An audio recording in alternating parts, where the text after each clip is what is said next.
Një ushqim i papritur që ju prish gjumin nëse e hani pas orës 3 të pasdites.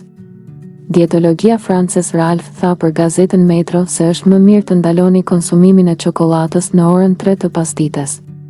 Mund të mendoni se 1 ose 2 çokolada të zeza pas darkës janë një ushqim i shëndetshëm plot me antioksidan, por ato mund të sabotojnë gjumin tuaj në heshtje, tha ajo. Përveç kafeinës, çokolada e zezë përmban teobromin, një stimulues më pak i njohur që ju zgjon. Rreth 20 gram çokoladë e zezë mund të ofrojnë të njëjtën sasi kafeine sa një filxhan i vogël çaji jeshil, dhe teobromina mund të qëndrojë në sistemin tuaj për 6 deri në 8 orë. Që do të thotë se do të stimulojë sistemin tuaj nervor shumë kohë pasi të bini në gjumë. Frances zbuloi një tjetër ushqim të habitshëm që ka një efekt të keq në gjumë. Janë salcat me bazë domatesh. Ato shkaktojnë refluks acidi.